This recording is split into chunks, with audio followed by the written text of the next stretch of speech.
I just wanted to remind, as part of that safe and steady steps, part of the roadmap, from 11:59 p.m. tonight, so essentially from midnight tonight, Melbourne moves from stage 4 restrictions to the first step of our roadmap, which brings small, I fully acknowledge, small changes that allow for more social interaction and more time outside. Social bubbles for those living alone or single parents, they will be allowed to have one other person in their home. Exercise is extended for 2 hours, split over a maximum of 2 sessions, but that goes obviously from 1 hour to 2 hours. And the notion of time outside, time outdoors, whilst at the moment it's just for exercise, it will also now be from midnight tonight for social interaction with one other person or members of your household. And of course, as we move towards the warmer months, the curfew is extended from 8 p.m, from tomorrow night, essentially from midnight tonight, so it'll apply from Monday night, from 8 p.m. to 9 p.m, so an extra hour of that freedom of movement. Playground and outdoor fitness equipment will reopen, and libraries will be able to open for contactless click and collect. We'll put all this detail up on the website, but we'd be grateful to you helping us get that message out there. They are small steps. That's what's safe. That's what is absolutely appropriate, with still numbers coming down, but too high to open up.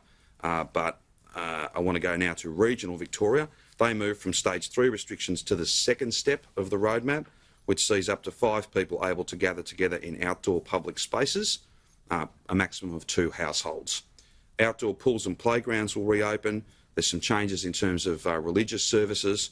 And as I've said, regional Victoria currently has a 14-day rolling average of some 4.1 cases.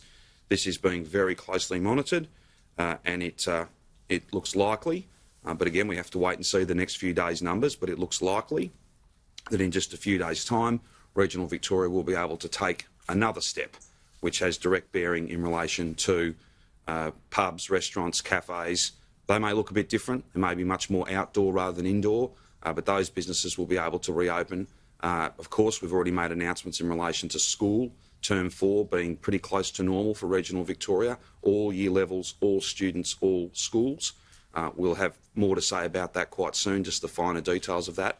But regional Victoria have done an amazing job. We've just got to stay the course for these next few days. And of course, once we start to open up in regional Victoria, that sense of vigilance that has made that possible, the contribution that's made that possible, will still need to be there. People coming forward and getting tested so we can manage any cases, any outbreaks. People keeping their distance, every single workplace, following the COVID-safe plan. That ring of steel border, which we will put in place, and we'll have further announcements to make about that quite soon, where many more vehicles will be pulled up.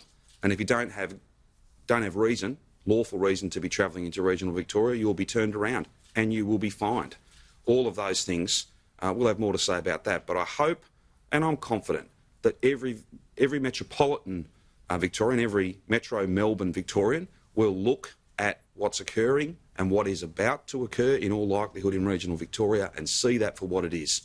Proof positive that this is not a theoretical thing. It's real, the strategy's working, and we are delivering the safe and steady opening up that should give Victorians hope, that should see Victoria positive about beating this thing, opening and staying open. That's the key. That's what we're after, and that's what we will stubbornly deliver, because we have to. This virus is stubborn. It's not going to go away quickly, and it won't go away easily.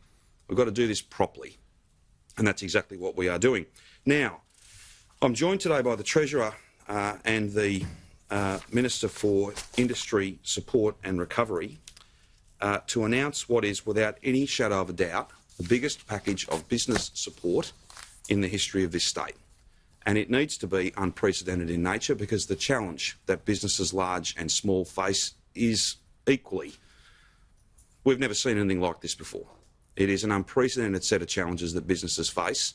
We want to get to the other side, and we want to make sure that, yes, we've protected lives, but we've also protected livelihoods. We've done everything we can to make sure that businesses are there to rebound. This package of support, and I'll call upon the Treasurer in a moment to outline some of the details, and then Martin will speak about the relevant components for his portfolio. But this is a massive investment of both cash grants, deferred taxes, tax cuts. This is very, very significant, but it's what's needed.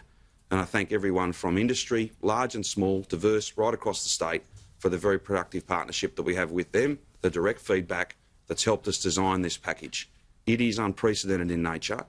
I can confirm for you that I will speak with the Prime Minister this arvo about that package to brief him on the details of it.